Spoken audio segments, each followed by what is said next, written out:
Well,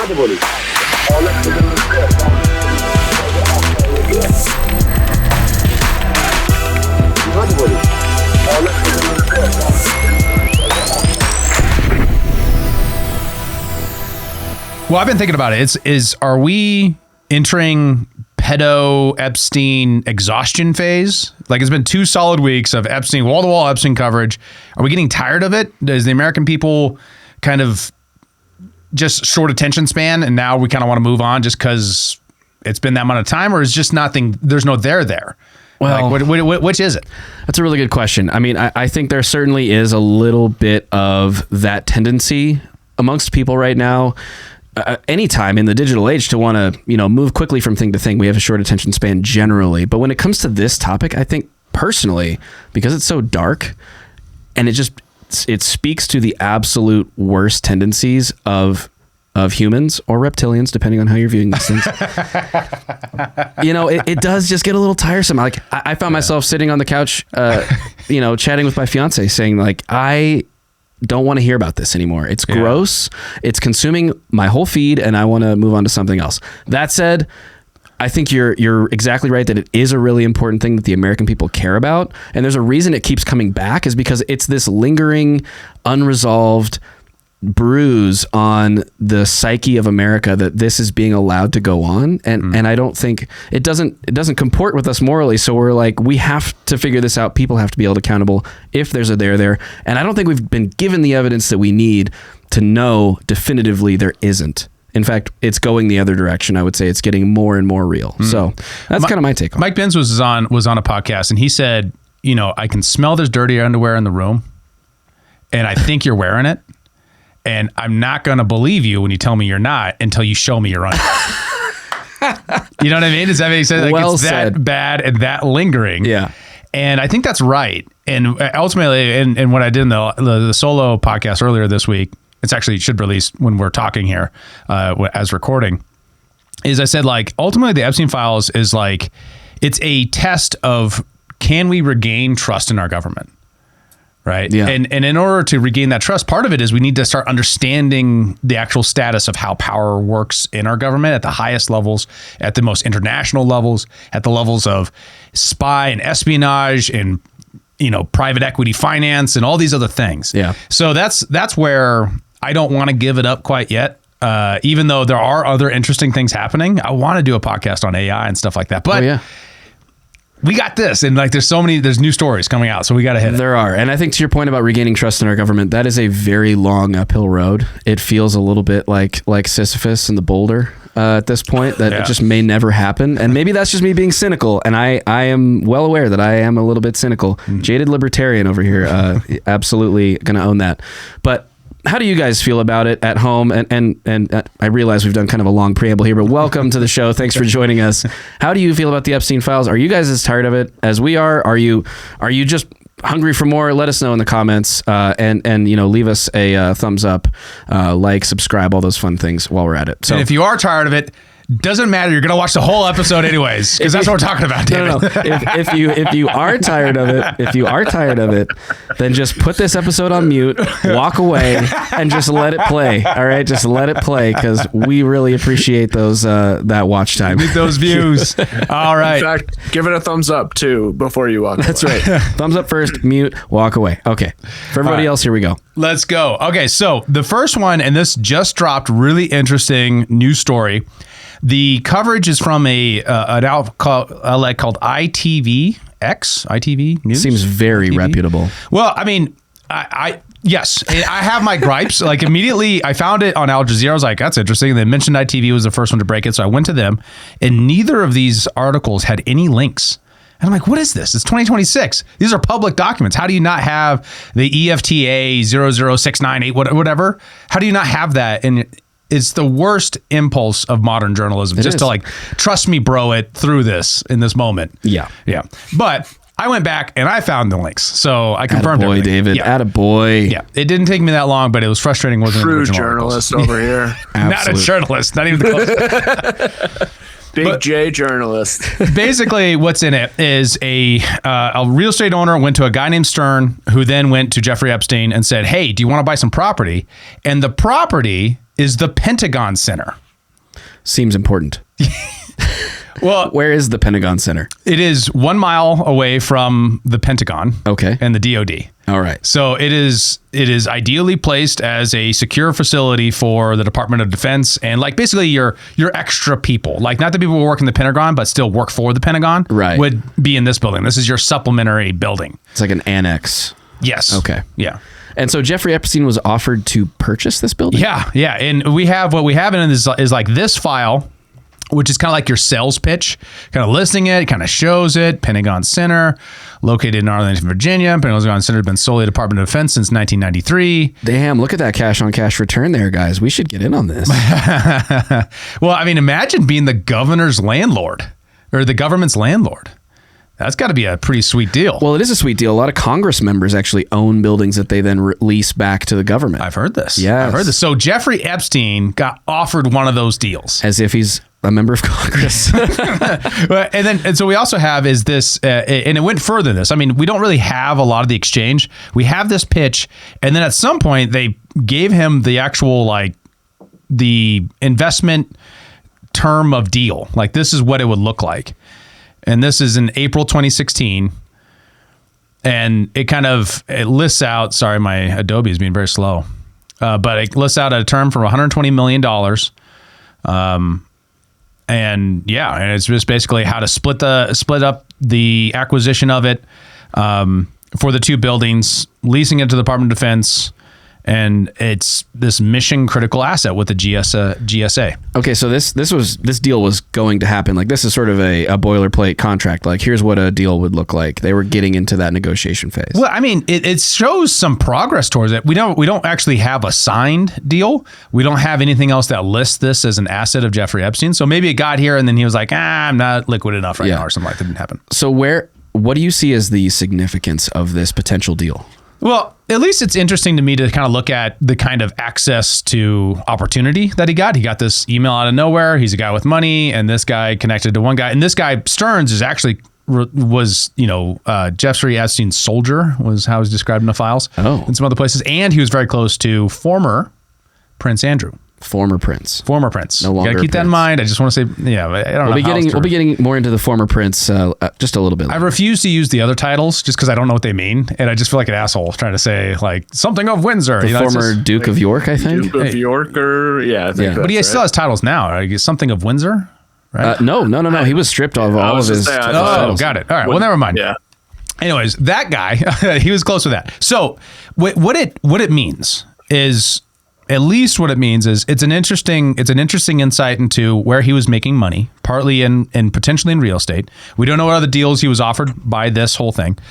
The original article makes it interesting because they attach it to him being a known sex offender. But, being a known sex offender, it doesn't necessarily mean we know now that he was this big deal, but in 2016, did Stearns know this? Did the real estate agent know this? No. Would the U.S. government even know that the real estate agent offered this to him? No. But imagine for a moment, if you will, if he had gone through with this. And imagine if it wasn't just that he was a known sex offender, but he was a Mossad asset, or an MI6 asset, or a French intelligence, or a Russian asset if you're with PBS or whatever. I don't care what country it is. But in his role as, what I really like, John Kiriakou states as information broker, that as a general asset for for problem solving internationally with big money deals. If he's that role and he owns the building that the DoD is renting, that's pretty crazy, right? That would be an insane arrangement. Yes. And if you were the government and you let this happen, would you put those in the files? If he did sign the deal and we just don't have that file? Yeah, I don't know, actually. That's a really good point. That would be something you might want to conceal, along with everything else that they want to conceal. Right. One of the things they failed to be able to conceal that we found out this week as well, and this adds an actual texture to the whole him being close to Assad. Ehud, we discovered this week, and this was broken by Dropsite News, really great written article, Ryan Grimm, I believe, was Epstein was spending so much time, or Ehud Barak, the former defense minister and former lead mucky-muck in Israel, when he left government, Prime Minister, yep. I like lead muckety-muck I like better, my turns better. It's very rural. It's just flyover America podcast. Okay. I just want to make sure that the people who are listening actually know that he was the top of Israel. Could be worse. I could have said chief, something like that. Anyways, how? So, anyways, this guy, he was spending so much time with Epstein and spent so much time specifically at the New York mansion that the Israel government was at some point put in charge of the security system at that mansion. Huh. So we have this interesting moment where you have these figures, Coleman Hughes, Tracy, I can forget his last name, reporter, Substack writer. Muckety-muck. Yeah. He has been kind of making this case that like this is a satanic panic moment.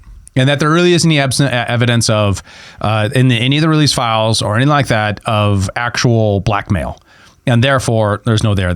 But imagine for a moment, if you're having crazy wild sex parties that you're inviting Elon Musk to, and all your security systems are actually installed and run by a foreign state, what might be happening there? Like, we have the email that says, "Hey, Elon, would you like to go meet all these diplomats?" And he says, "No, thanks. I'm running all these large companies." And he's just like, "Do you think I'm retarded? I have they're all 5 girls under 25 and they're all beautiful," or something like that, right? Why would that email exist? And we know that email exists, and we know that Israel was running their running their security systems in that building. That's kind of a big deal. It could be compromise. Yeah. Right? I mean, like, that seems so reasonable to get to, but for some reason, people just won't go there because they don't have an email that says, I am so recording. I am so happy that I am getting compromised on all these rich and wealthy people. Send to self. Like, what do they expect? Anyways, and pizza means children. And I'm not even saying I know this. I'm just saying it's really it's understandable that people are getting to that suspicion. Absolutely, yeah. And it would be grounds for an investigation if true, but we don't really do that around here. Apparently we don't. Well, if we do, it just doesn't go anywhere. The best we can hope for is to depose Leslie Wexner. Who's deposing Leslie? Is it the FBI? No, it's Congress. Sorry, we got excited there. I didn't mean to yell. I kind of scared Joe, everybody. My apologies. It was mostly scared for your ears at home. Oh, yeah. Sorry. Making it hard for Venom. My bad. I was going to say, it didn't get any louder in my ears, but I knew. It's because I have an extreme limiter on his voice, so that never, ever happens. No! So Les Wexner. I always want to say Lex. It's Leslie Wexner.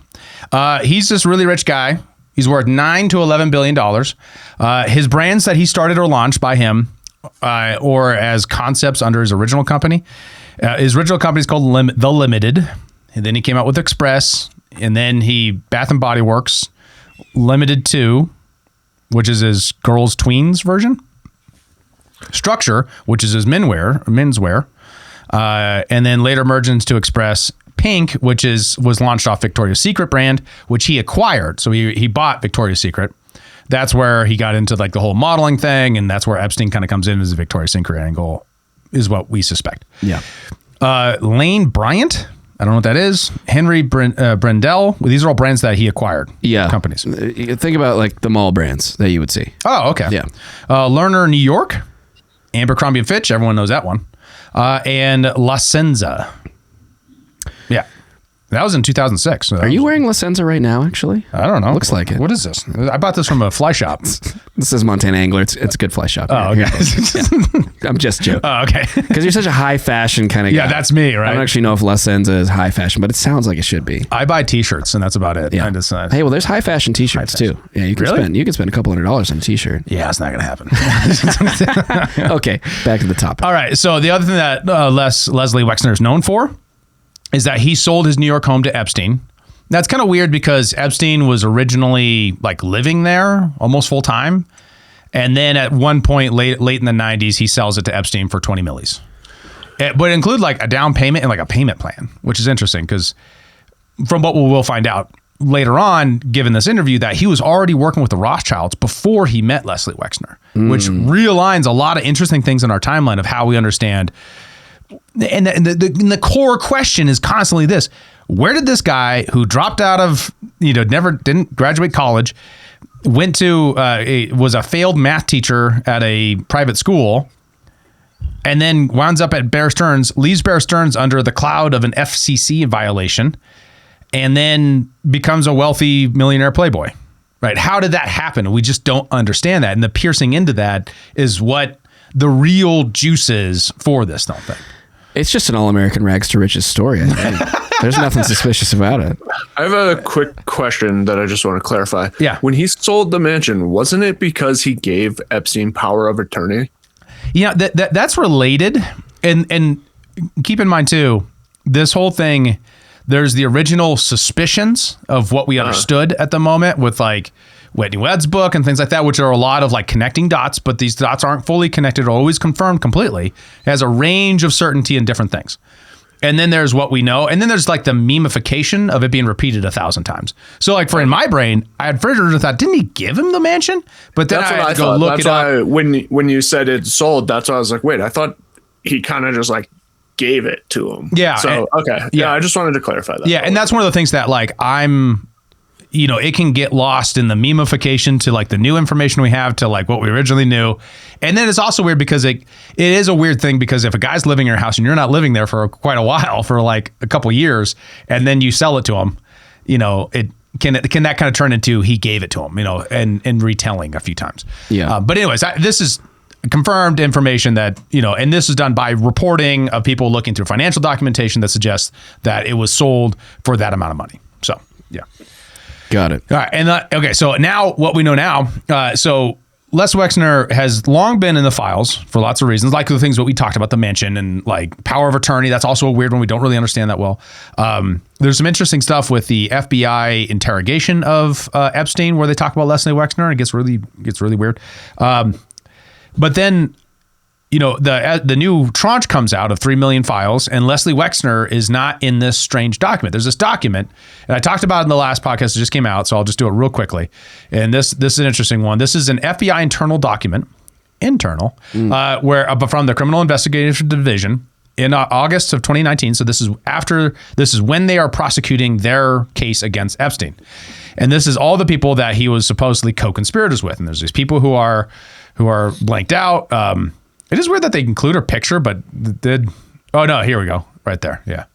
I wonder what is blocked out because that one says Ghislaine Maxwell at the top of it. So that's odd. And once again, a lot of these things would make more sense if they just, when they blanked these out, they just would have said, what's here that you don't get to know. Right. Right. It was like, I don't need it over a picture. I know it's a social picture, security number. I mean, yeah, whatever. right. Like just name would be great, right? Just to make it clear about what you're censoring. Anyways. This was originally blocked out, Leslie Wexner's name and this picture. And then Thomas Massey, Ro Khanna go into the SCIF and they say, hey, there's someone in this list that really should not be in this list as a co-conspirator. And some of these co-conspirators, there is a case from the DOJ that says, well, some of these people are co-conspirators, but they were also victims, right? They were people who kind of in that like, in that pimp relationship that he had with some of these women where he's like emotionally manipulated them, financially manipulated them, et cetera, maybe abusing them. And then he kind of gets them to work for him. Right. And that might be the former girlfriend or might be these people. And it's always difficult to know exactly what happened. Right. Right. So on the side of caution, you could understand some of that. Sure. But they were like, at least one of these guys is absolutely not that. Right? He's not a victim. Because he's all over the rest of the files. Right. All right. And this is what the whole thing with Bondi and their little spat was about, is that he was like, I caught you red-handed. When that was because they censored out in the co-conspirator document that has the intelligence sources that they were relying on to charge him potentially. This is not yet charged. This is them building their case that they have human intel, financial intel, and all kinds of other intel on him. Okay, so that's the background. Now, what happened today is they went to Ohio and interviewed him. Now, it's interesting. He didn't go to them. He has a private plane. Are you sure he didn't will it to Jeffrey Epstein or something? No, I don't think so. Okay, just checking. But Congress went to them, and along with some people like lawyers and stuff like that, with the Republican Accountability Office and their special committee. So they went there to interview him, and we got some video from it. So we'll play that. Were there any things you witnessed or observed about Mr. Epstein that could have suggested he was trafficking and sexually abusing women? Absolutely not. I've asked myself that question over and over, why I didn't see there should have been a clue or something that I should have picked up on. There's nothing I can recall, nothing, not even a clue of a clue. And I think the reason, in hindsight, and I think for the understanding to get to the bottom of what Jeffrey did, is to understand how great a con he was, because that's the explanation I have to myself. How could I have never thought he was a thief? How could I have never thought he was a pervert? All the terrible things. Never clue. With the benefit of... So just pleading ignorant. Yeah, I mean, that's his innocent victim statement, right? Which is what he would understand to do because you want to get in trouble, right? And maybe true. You never know. Maybe he was just very blind to the whole thing. I don't know. It is interesting because when you listen, a couple of things I've consumed on this is Daryl Cooper's work. His series on Epstein is interesting because he has a whole section on it about how other people around Wexner talked about how Wexner changed from first meeting Epstein to getting power of attorney to the later stages of Epstein and that whole story, and how Wexner changed to that, like went from kind of being like a reserved, kind of quiet guy to a more boisterous extrovert and things like that, and just how closely that Epstein went from not knowing him to being very close to him. Yeah. And yeah, of course, he does kind of poo-poo a little bit his closeness with Epstein in this interview. But we do have that section here that I think is worth noting. Epstein, how did he originally present himself to you? What services did he say he was offering?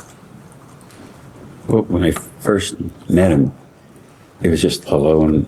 He didn't represent anything, and I didn't ask anything. I was just meeting a friend's acquaintance. As that business relationship became closer and you eventually hired him, I assume he pitched his services in some way. What was his way of framing what he was offering to you?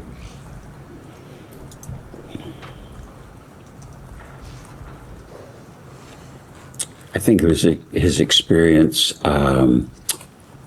at an industrial level, like working for a big company like Bear Stearns, and then he had done personal work for the Rothschild family in France. Personal wealth management, essentially? Work, quote unquote. I don't know.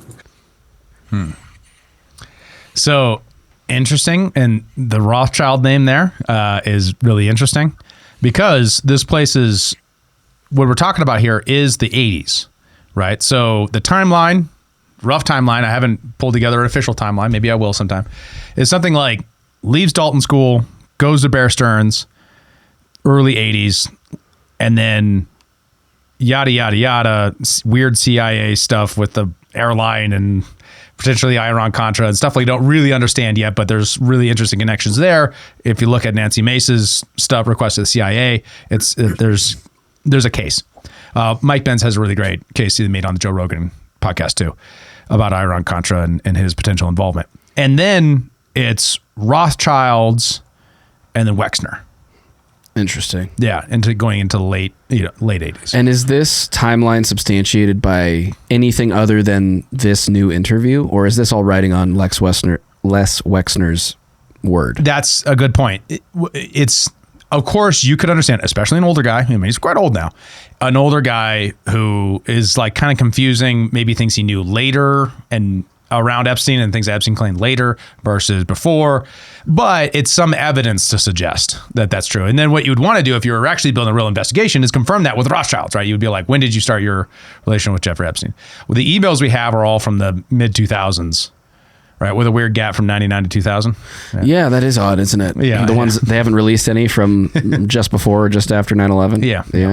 Very suspicious there. Yeah, but Yeah. it could be. Wasn't there one asking about who the real pilot was, or where the real pilot was, like a week or something after 9/11? Yeah, but it's not clear if he's talking about his pilot or some other plane, or is it about 9/11? We don't know. So I'm just disclose.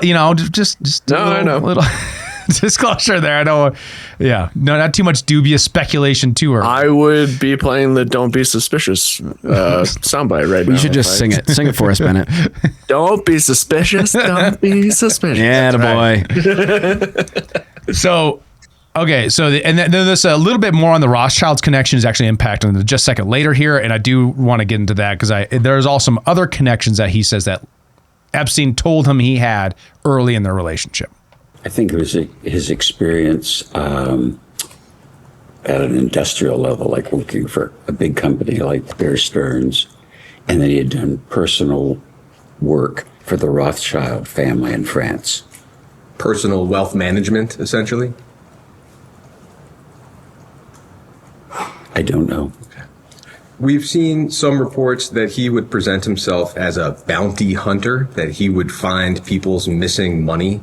Do you recall him saying anything like that? No. Well, specifically, I talked to Ellie de Rothschild, and so I mentioned that earlier.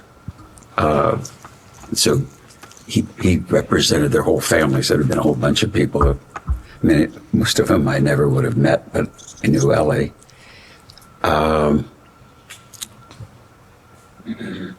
never met people, but there were people that called me that either insinuated or said they knew Jeffrey through a financial relationship.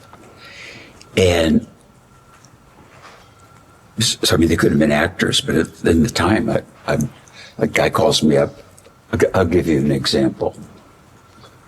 It's just because I want you to understand this, because it's so confusing to me. He would say, like, I'm providing financial advice to the founders of Google. I'm providing financial advice to Jeff Bezos. I'm providing financial advice for the chief technologist at Google. If I'm Bezos, I'm pissed right now. Oh, dude, for sure. You're like, oh, you son of a... And you have to put yourself in the mindset of if my attorney said, he was qualified to argue in front of the Supreme Court, I'd believe him. I didn't say to call the Supreme Court and say, tell me, is he really an attorney or did he do this? Yeah. That's crazy. So he just threw a few people under the bus there. Yeah, it's unclear about whether or not he's just giving examples of the kinds of people, especially because those would be good examples for now or even in the mid-2000s, but not great examples from the 1980s. Sure.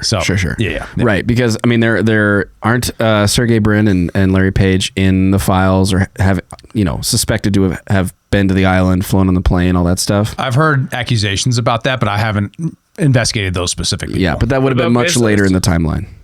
Yeah, what about Bezos? Did he? No, I haven't looked. Yeah, that's a good question. Interesting. Yeah, we could live look when we want to, if we're interested. No, it's all right. It's got to be easy to look for Bezos. It was interesting. Oh yeah, dude. There's but it's unclear. So one of the things about the files too is there's a lot of just you could search Bezos, but then you have for example 268 results. But how many of those are just news article clippings that he has that mention Jeff Bezos? Sure. So there's probably a lot of it that's not relevant or not, really tying him to Jeffrey Epstein in any way. For the same reason Elvis is in the files, as people famously. Yeah, well, like Ron Paul was. Oh, Ron Paul. Yeah. Right. It's all him saying, like, everyone's in support of Israel except for that damn Ron Paul, right? Dingus. He calls him a dingus. Call that guy. It's a very respectful slur for Ron Paul. It's the best kind of enemies to have. Right? Yeah. So anyways, this is important from the perspective, as I said, is aligning the timeline and understanding it, and then understanding the effect he had. At least it's interesting, the culture of the most elite wealthy people, which is not what I would expect. What I would expect is if you're super wealthy and you have a guy who's saying, I give he also denies being estate planning. So it's like a financial advice, but not estate planning. What are we talking about? Well, money laundering, maybe illegal shit. Maybe that's really what it was. And he was just intimating that to you. And you got the picture, you did the wink, and then you gave him a ton of money. That's what we see when it looks at the financial reporting with the Rothschilds is they were overpaying this guy. They were paying this guy millions of dollars for what appeared to be nearly no work. Right. Just like wire transfers, basically, effectively, right? Yeah. And advice on setting up their board and things like that were just advice like that was not anything profound or anything like, hey, bring on wealthy people and make sure there are no goys. Like that's what the email says. I'm just repeating him. Right. So how is that worth $20 million? Okay, like help me out here. Yeah, that's a good question. So maybe there are other things we're not seeing that it is justifying that service.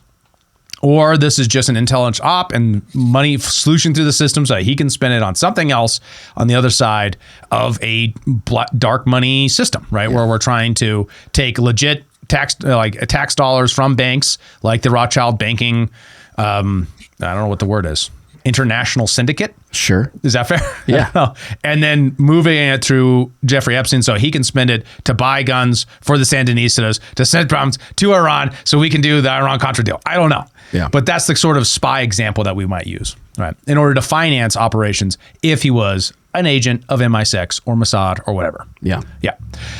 All right. So next up, and this one's too good not to play because it is so like Jeffrey Epstein file type thing to happen, and it just fits perfectly. It was just regularly done.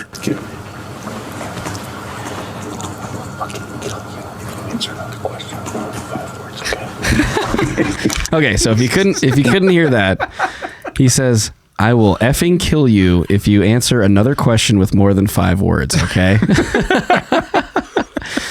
and that was pretty quiet. It didn't seem like he was trying to like fake whisper, but say it like loudly enough for the mic to hear it. But this mic is quite sensitive, obviously, and you can definitely just hear what he said. Might have been a moment for like I need to speak with my client privately over here for a moment. Yeah, he could have said off the record and then actually stopped it, but Yeah. So smart moment, dumb moment from obviously a dumb moment from the lawyer, right? Yeah, he is kicking himself right now. Yeah, for sure. God. So obviously this is lawyerly advice and not an actual threat. But here's the thing, but we're talking spy show, guys. we are. Right? We are. Epstein, it's going to be spy stuff. I find it interesting that in the previous clip, just prior to this one that we played, you see Les Wexner kind of look over sheepishly at his attorney, make a face like, "Oh, maybe I shouldn't be saying this," and then he goes on to name, the founders of Google and Jeff Bezos and shit. Yeah. So clearly, maybe he's got some loose lips here in this particular interview. Mm-hmm. Yeah, and this is just where we're looking at is they're trying to mitigate damage. The people asking questions are trying to get him to admit things of various consequence for them. And, one of the resulting ones from this is this question of like, well, why is Congress having to do this, right? And just like the haphazard way, Congress is not necessarily empowered with the investigative power to confirm much of this information. Right. They do have some investigative power, but not like the DOJ or the FBI. Right. And this was pointed out by California Representative Robert Garcia. Now, an interesting part of the context, too, no Republicans went to Ohio for this. It was all Democrats. Well, why did it say GOP oversight on the overlay there? That's who set it up. But no Republicans went. I don't know what happened. Maybe there was some weird Republican convention at the same time. I don't know. But that's what happened. They were all in Israel. It just so happened to conflict. Tough moment. They had a conference. You go talk to the boss. Have to go see the wall. At least the way Mr. Wexner has presented this, that he, according to him, has not been was questioned by the FBI or the DOJ about Mr. Epstein. How outrageous is that? He's someone that's been named by survivors, someone that's in the files more than most people, someone that's clearly the financial benefactor to Jeffrey Epstein and has not been contacted or interviewed by the FBI or the DOJ. What the hell is going on? Yeah, I have the same question. It's a fair question. Yeah. Especially... Oh, go ahead, Bennett. like, I was gonna say, it's. I mean, Dave Smith talks about this a lot, but like, I do think the Democrats are just using this to hurt the Trump administration, sure, which rightfully so. And I think about Pam Bondi going against Massey when he was like, why was he redacted as a co-conspirator? And they're like, he's in the files, 400 whatever times. And it's like, okay, then how the fuck have you not talked to him? Yeah, right. Well, I'll tell you why. What the fuck is happening? I'll tell you exactly why, Bennett. The Dow is at 50,000, and we should be focusing on that. Clearly. Pam Bondi's got Epstein fatigue. She wants to focus on the economy for a little while. Yeah, right. Well, okay, so I think that's exactly the right question. I think the question is, just think about the evidence we have. We have all of this stuff about Epstein, and then we have the co-conspirator document. The co-conspirator document is sitting there looking us in the face and saying at one point he was a co-conspirator, and they never talked to him. Why? And that's exactly the sort of decision-making process that the Epstein files was supposed to disclose to congressmen, and just to congressmen, not to the public, but just to congressmen. And that the congressmen are saying that's not in the files either, and they haven't told us these things. We've asked them these questions, and they're not responding to our letters. It's a really good letter to write, and hopefully someone has written it. Specifically, what was the decision-making framework for not talking to Lexley Wexner after you put him down as a co-conspirator, but before Jeffrey Epstein died? Yeah. So if you could imagine in the spy game world that we're living in, when we're talking about this stuff, that if he was a CIA asset, that they put him on this, and then the CIA says, hey, by the way, Lexley Wexner was helping us out in Ohio, loading up drugs and shipping them to another country for selling stuff. We got to make sure we protect him as an asset. Otherwise our methods are going to be disclosed to the public. That's why. I'll go all the way. I'll say it right now. I bet that's why. Because he was working with the CIA on something. Yeah, because Epstein or Lexley Wexner, probably Lexley Wexner at minimum, probably both. Dude, this is so deep. I'm just guessing, but I'm just throwing that and see what happens. Well, yeah, put a timestamp on that. We'll save that one for the time capsule, and we'll come back to it if and when the CIA files come out. Liam will fucking clip it in 2 years. Liam has a photographic memory of our show. Yeah. Thank you, Liam, by the way. Liam McCullum, everybody. Let's give it up. Let's give it up for Liam. Yeah, check out his channel, Liam, the Liam McCullum Show. Very, very much worth checking out. And, of course, Liam McCullum on Twitter. Mm-hmm. So, and lastly, on the whole Lexley Wexner thing, I do think this is interesting because there's this section. It's fairly long, so please stick with it though, because I think it is important. And honestly, because in part of it is because, man, every single thing we put on the internet, I have all these people saying that I hate the Trump administration for talking about the Epstein files, and I don't. In fact, I hate it for other reasons. No, it's not even that. Like, I get my frustrations. There's so many things I like about it. I want to like it. I want to. If you could just do good things, I would be happy to like the good things you're doing. Can we just pause for a moment to reflect, and maybe Bennett, you can inject some wistful, reminiscent music here. Early in the Trump administration, when we just couldn't get tired of winning, we were just so excited because there was so much grassy green meadows and wildflowers in front of us. We were so optimistic, such naive youth. It was a grassy knoll. Turned out to be, evidently, because we got shot in the fucking head by this administration over a few really important things. Yeah. Not least of which this potential war in Iran that we're about to walk into. Apparently, we'll see. But anyway, we'll be talking about that after it happens over the weekend, because we don't go to war before the Dow closes. You got to have the Dow close, go to war, because get the war done by Monday. Yeah, you got to have the Dow stay at 50,000. That's right. Yeah, that's right. You can't have the news cycle operating full steam when there's a war going on. This is the most boomer administration ever. Like, you literally design wars around the Dow. Yeah. That's okay. Okay, I don't want to get diverted. There's a couple other really interesting coincidences about this weekend as well that maybe we can talk about over the weekend. All right, let's talk about it. Cool. All right, so get around to the point is that one of the things that Marjorie Taylor Greene has consistently said is that from her perspective, from what she's seen in the files, from what she's known by talking to the victims that are public and all that kind of stuff, is that Trump's not in them. right? And there's this famous clip. I should have brought it up, but where she says she's talking to Trump on the phone, and she says, "Sir, you're not in the files. No one says you're in the files. We really need to disclose this to regain the trust of the American people." And he says, "But my friends are." Ooh. Right. And that moment is the important one. And to reland this for all the Democrats, because there's a lot of Democrats still coming out to say, like, he's all over the files and he did all this terrible stuff. Well, at least Leslie Wexner. It's the hardest name to pronounce, I think, in the history of time. I just You me, just man. I'm keep just terrible at switching names. No, I say it too. The X and the S's, they get confusing. Anyway. Yeah. He basically says, nope, no, don't know him, never saw him with him, blah, blah, blah. He gives absolute exoneration of the Trump. Did you ever spend time with Epstein and Donald Trump? Together? Yes.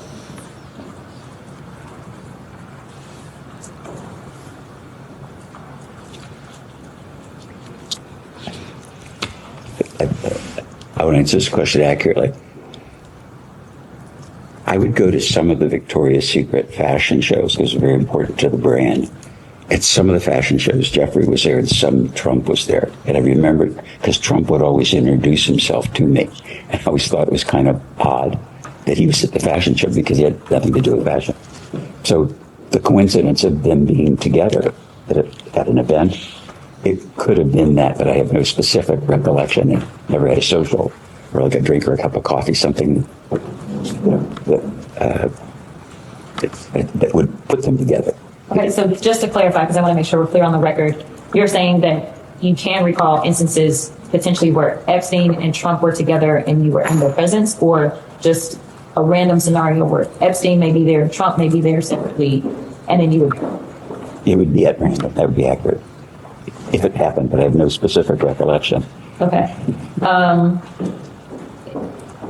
Did you ever see or become aware of President Trump having a sexual relationship with a person who was introduced to him by Epstein or Maxwell? No. Yeah, and it goes on like that, and it's all just no's.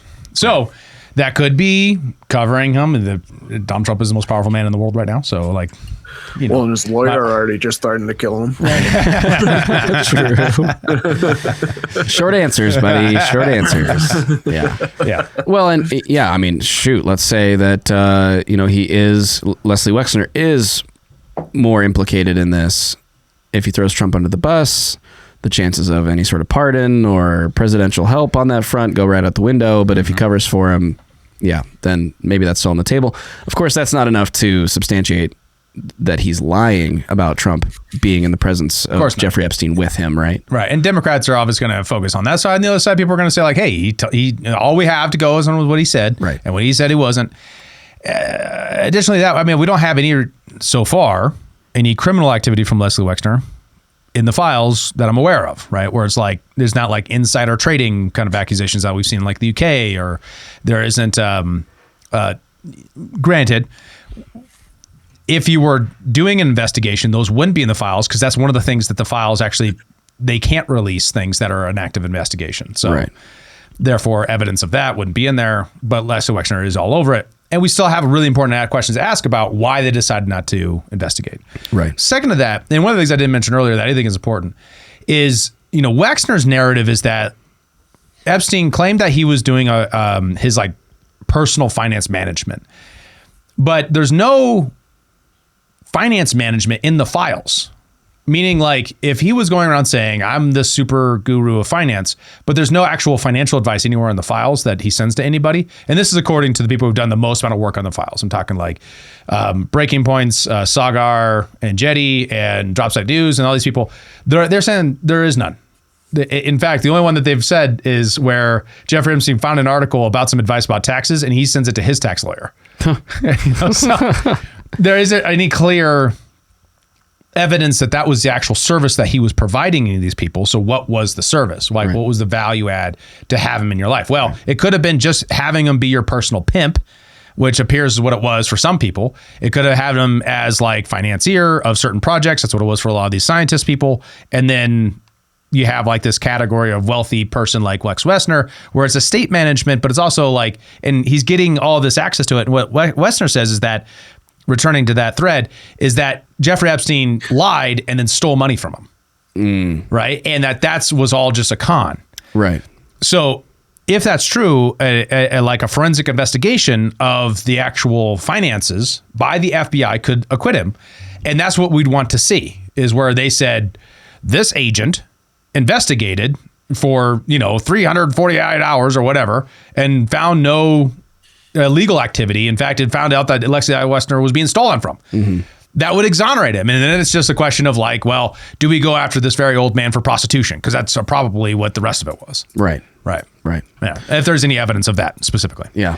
Well, speaking of the insider trading piece that came out of the UK that was revealed, a couple of weeks ago, it was a PM, right? Or someone involved in the British government that got, I think it was House of Lords. House of Lords. Yeah. And he got, was he arrested or was he just booted out of the House of Lords? Booted out, yeah, for insider trading. And whether or not they're actually going to like follow up with a full investigation and actually prosecute, we don't know yet. Yeah. I don't know yet. But that substantiates the UK. It's the first instance of the UK doing a lot more actual, investigation and taking on, actual criminal activity around the Epstein files, prosecuting people, or at least starting those procedures. And the second of which that happened this week is former Prince Andrew, who we mentioned earlier in the show. Yeah. And we got this tweet from Thomas Massey. You're welcome. Number for S. Russia collusion of 0. January 6 0. Mar-a-Lago raid 0. Biden auto pen 0. 2020 election 0. Epstein pedophile arrests 1. COVID, Benghazi, Doge findings, Ukraine impeachment hoax. So all of the arrests that we were promised by the campaign, the Trump campaign, we've got one, and it's not even from that administration. Yeah, right. Additionally to that, and this is particularly condemning of the U.S. government, but also there are investigations that are apparently out there. Maybe we don't aware of them. We're not aware of them. It would gain a lot of trust back if they did say we're investigating. Right. But at this point, specificity. There's been only one arrest. It was the former Prince Andrew, who was then released after the arrest. Yes. Correct? Yeah, and additional context: 9 other countries other than the UK are doing active investigations based upon this, and they've announced it. Oh wow! 9 other nations. 9 other countries. Wow. Yeah. But not the U.S. But, hopefully our government announces it, or they're just covering. Who knows? But who is Prince Andrew? Like, remind me, former Prince Andrew, sorry. Totally. Apologies. Well, from what I could dig up in a very quick grok search here, he became the Duke of York. He was married to Sarah Ferguson. That was back in the 80s. Divorced in 96. His public roles included the UK trade envoy for about 10 years in the 2000s or the teens. And then he ceased his royal duties in 2019 due to scandal. And then, of course, his long friendship with Jeffrey Epstein became public knowledge. He was accused by Virginia Giuffre of sexual abuse, which he denied, of course, as you do. And then he settled a lawsuit with her in 2022. So I don't know what's going on there exactly. The consequences of this, of course, he lost his military titles, his royal status. He was deprived of his titles, basically booted out of the palace, stripped of Prince and Duke of York, etc.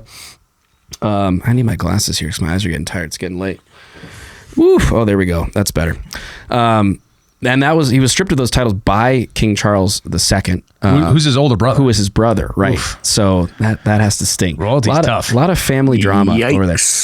Makes me, in spite of all of our problems here, it makes me grateful that we don't have royalty to deal with, like we fought a war so we didn't have to care. I love that. So anyway, he's no longer working royal. He's known as Andrew Mountbatten Windsor. Younger brother of King Charles II, 8th in line to the throne, but completely distanced from the royal family and all public duties. So we talked about him a little while ago. We won't play the full clip, but just to get you a sense of this is the old podcast in the old studio. Ooh. It was about 2 years ago. I found the episode. It was episode 54. The Prince of York. Look at that young man. Oh yeah, look at him. Just so innocent to the world. I'm way too loud, so I'm going to turn it down. Yeah, so here it is. Thank you. When was it again, Bennett? Sorry. January 7th, 2024. Oh, okay. Back this up just a little bit. Okay, get the original. We also have the Prince of York, Prince Andrew, Duke, actually, as one of the other major figures, and he has been questioned about this in the past. Kyle just sent you the video if you want to bring it up. It's a very interesting defense because you find One of the things I've found about this is when asked about it, how many people really get very strange around all of these kind of questions. Prince Andrew being one of them, in trying to defend himself he's one of the most accused people across multiple Jane Does that he was a client of Epstein as a trafficker of young girls. Yeah, and this interview with him a while back went super viral because of like how sweaty and nervous he seemed throughout the entire thing. Everything was just like, as he claims that he's incapable of sweating. Yeah, it was very weird. But yeah, here's that video. July of this year, Epstein was arrested on charges of sex trafficking and abusing dozens of underage girls. One of Epstein's accusers, Virginia Roberts, has made allegations against you. She was very specific about that night. She described dancing with you and you profusely sweating, and that she went on to have baths, possibly. There's a slight problem with the sweating.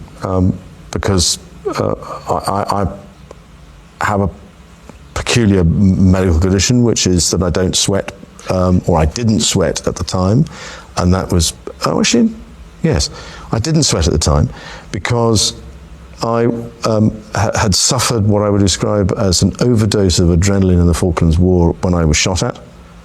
And I simply, it was almost impossible for me to sweat.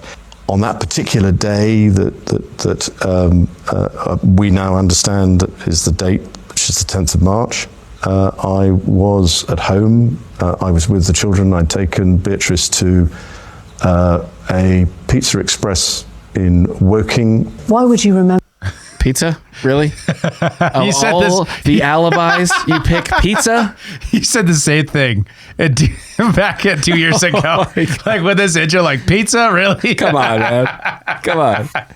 Anyways, we don't have to watch the rest of it. But, it is interesting, this peculiar medical condition. And then the phrasing still gets to me, where it's like, back then, I couldn't sweat. Yeah. At least at the time. Yeah. So you fixed it? You fixed it? Your peculiar medical condition? Does that happen? Is that a thing? Well, I remember we looked it up at the time. We're like, it could theoretically be a thing, but it isn't like a known medical condition. Sure seems super convenient. I had this thing I no longer have, but it made that story impossible. You could have said he was allergic to prostitutes at the time, so he obviously couldn't do there because there was prostitutes there. Therefore, I would have been sneezing all over the place. She never mentioned the sneezing. She never mentioned the sneezing from his allergy to prostitutes. And just to put the name and face together, the era we're talking about here is like photos like this.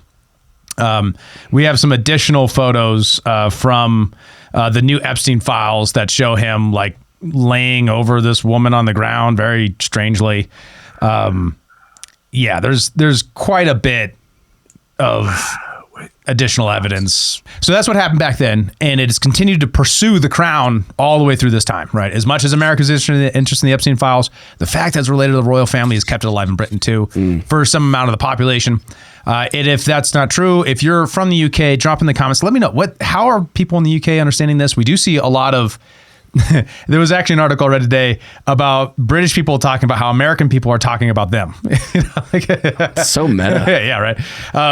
So I am very curious about how it's actually playing over in the UK. To the point, though, where the king, when he was out doing his kingly duties, it's so weird saying that. I can't believe I'm saying that in 2026. You guys have a king. What's up with that? Yeah. Pretty gay, actually. Just don't do that. No kings. Where's your no kings protest? Come on. Yeah. Where the king is heckled from an audience. I don't want to see that. How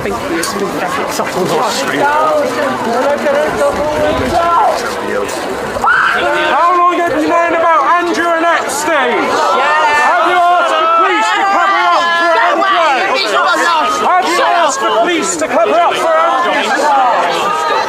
What do you think should be MPs be allowed to debate the boys in the House of Commons?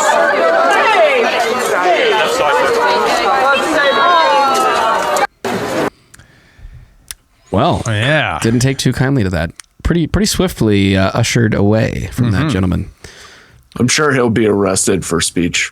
Oh, certainly. I'm sure he was taken straight to the gulag or whatever the gulag, whatever they call it over there. They just put him in the lorry in Scotland Yard. Scotland Yard. That's right. God, we are going to get a lot of hate from British people. Oh yeah, we were just sorry, guy. I mean, just say it with love. Actually, I'm not. I want you guys to be better. We're just having fun, and yes, we expect more of you. So, the real question, and this has been like the pushback online, has been, well, you can't claim it as a win, Massey, because it wasn't because of pedo sex trafficking, right? The actual cause for the arrest was because of some potential insider trading investigations with when he was, what was that time period that you're talking about? When he was the UK trade envoy from 2001, 2011. Yep. In that time frame, he was close to Epstein, and they didn't say which file or where in the files, and I didn't have the time to go look it up or try to make a theory there about what they might be prosecuting him under. But there was a section in the BBC article that does lead me to believe that it has something to do with the file release, which is, quote, and you can't find this on the website now. This was in the original website, or at least the original update to everything, because it's kind of this live feed version of it. But it says, it comes after Thames Valley Police. What? I was waiting for you to pronounce Thames. Oh, Thames. And I knew you were going to say Thames. I'm sorry. I just had to. That was for you guys. Why don't you read it, Joe? That'll I'm hooked on phonics. It'll get me back in the good graces. It works for me. God damn it. All right. It comes after the Thames Valley Police said they were assessing a complaint over the alleged sharing of confidential material by the former prince with late sex offender Jeffrey Epstein. Sorry. I'm sorry. David is never gonna forgive me. He only speaks American English, and I would pronounce it Thames too if I didn't watch Ted Lasso. Yeah, I don't watch television. What is it? That's stupid. That's what the goys do. Goy slob.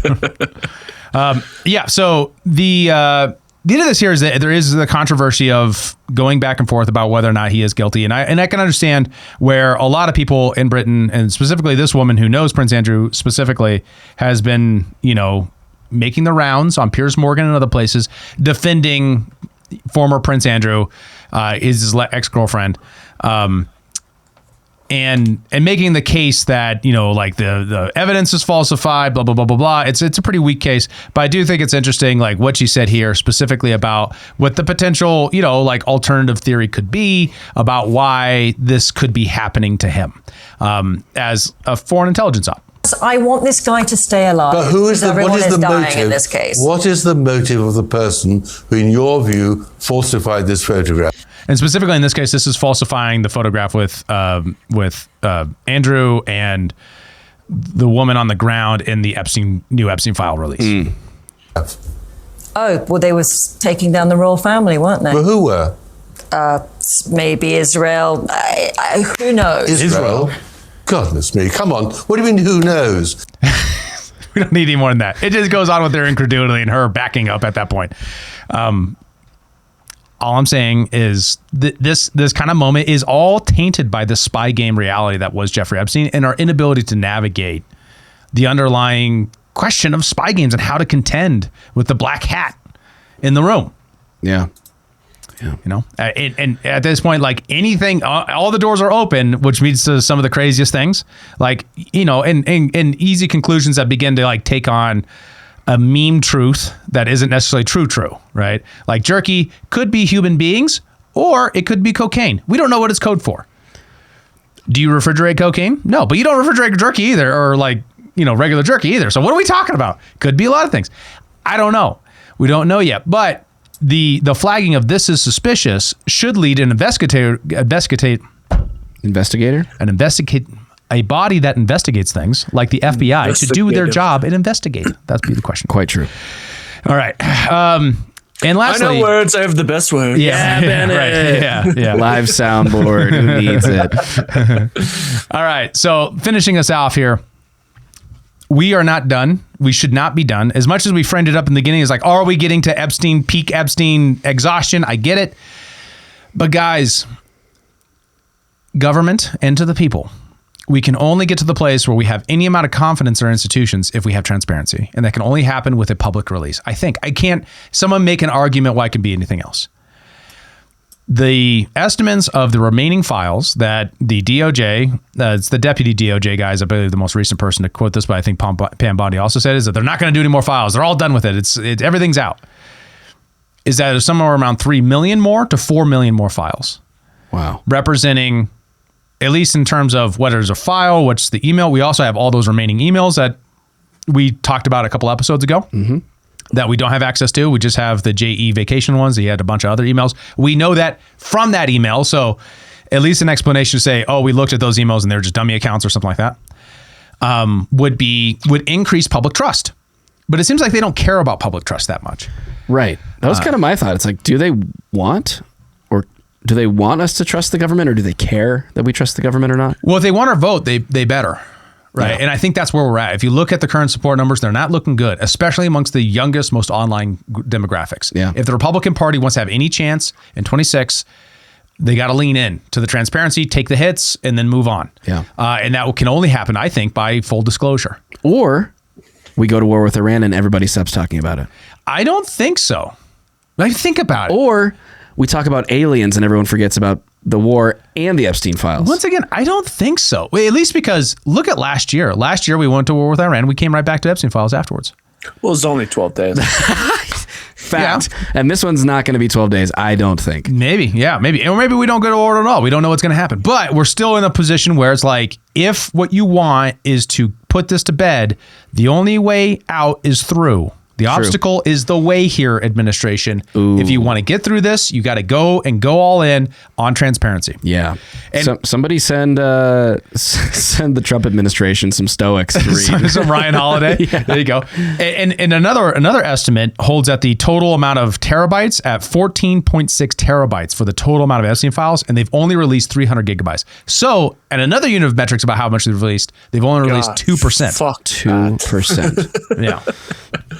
You mean we're only 2% of the way there on this saga? Well, I mean, so some of the files are just literally pages and pages of porn.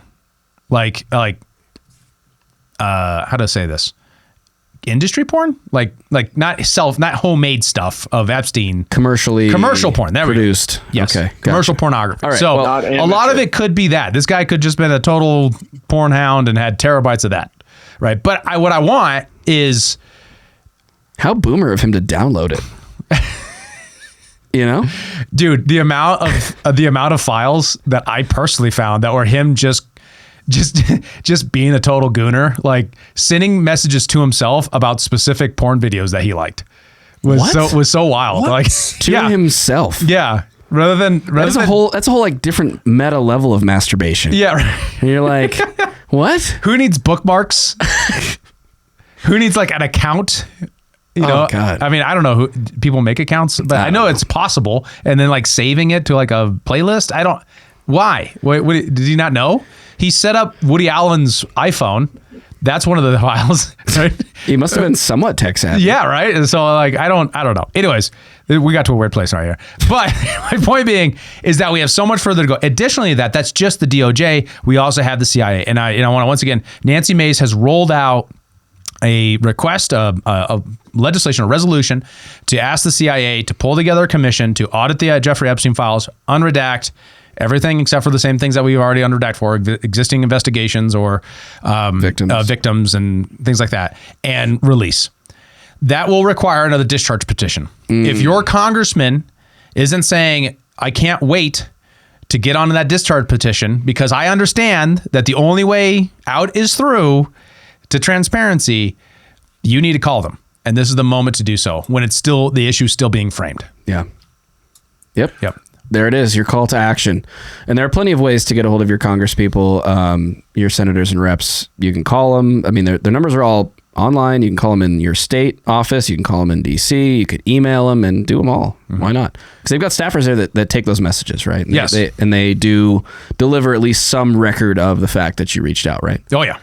At least a count, I would imagine. Oh yeah, 40,000 people just called our office to say they want you to sign this discharge petition. That's true. That's absolutely true. I've been the one to aggregate those numbers and present it to a congressman. Yeah, they do that.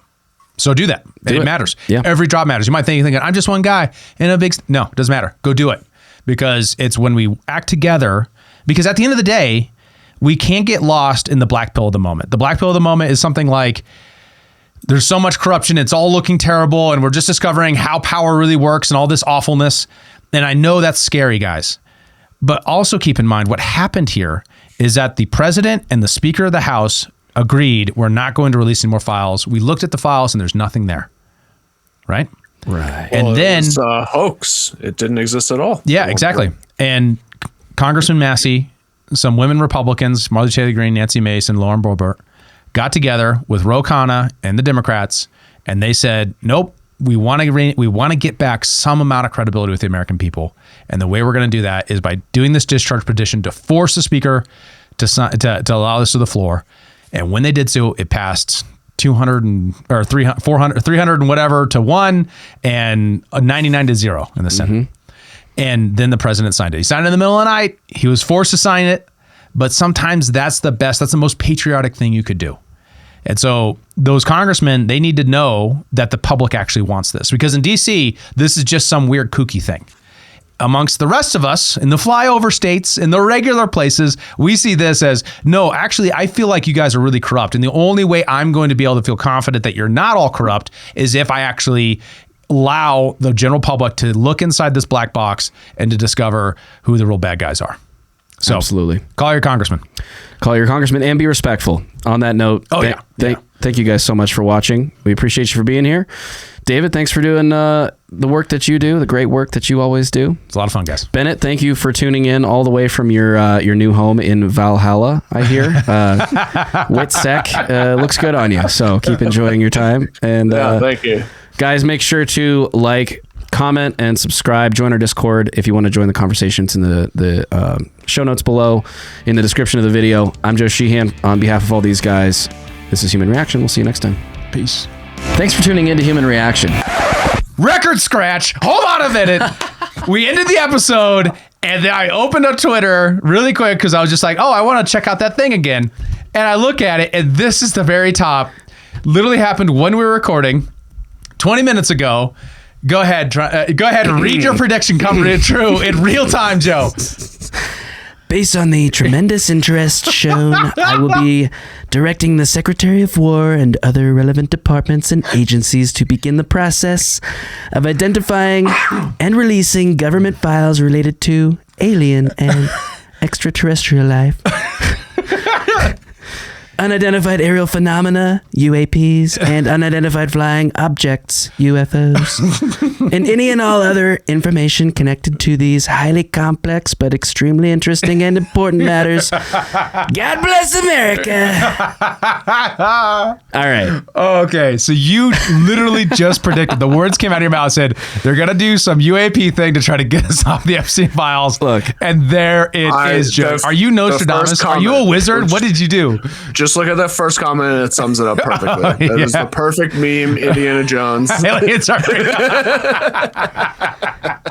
Look, I can't take full credit for this because I'm terminally online just like you guys, and this has been in the zeitgeist. I mean, he's already crafted a release, and it was originally slated for May, I think, but maybe they're gonna have to push it up to get us to move on from this whole Epstein debacle. But seriously, I mean, we've seen this playbook. You guys that watch this show, we talk about this all the time. This is classic misdirection, right? It's just swapping the rock for the egg, right? It's like, or whatever the fuck that thing. Crystal, what is that? I forget. I haven't seen the Temple of Doom in a long time. 20 years. Yeah, but like the valuable thing for the lot valuable thing to not trigger the trap. Yeah, exactly. So I think much like Indiana Jones, it will still trigger the trap. Yeah, because the people are not going to be distracted by this. We are not buying this anymore. That is the thing that the administration doesn't get. This feels like a playbook that was written 50 years ago. They're still thinking works. We know the plays. The defense is just smothering your offense like you're fucking Drake May in the Super Bowl, right, Bennett? On that note, crickets. Play the cricket sound. He's a fucking torn labrum in his shoulder. So. Okay, whatever. Anyway, I got a bingo card for that, by the way. I did call the Seahawks winning the Super Bowl, so you did. Count that one. Oof. All right. Enough of that. I just hadn't gotten to razz you about the Super Bowl yet, Bennett, so thanks for... No, you had not done anything. Well, not since you nuked the sports channel after the game was over. I'm not going to lie. When I deleted it, I thought it was just going to deleted for me. I deleted the whole fucking channel, so that was my bad. That's funny. Well, in the history of Marvel posts credit scenes, this is the best one. Yeah. Let's keep doing this. All That's right. awesome. All right. Thank you guys. See y'all. Thanks for tuning in to Human Reaction. Please be sure to like, follow, subscribe, and give us a review on your podcast platform of choice. And if you want to become a member and support the show financially, check out humanreactionpod.com. And remember, we talk about aliens and everyone forgets about the war and the Epstein files.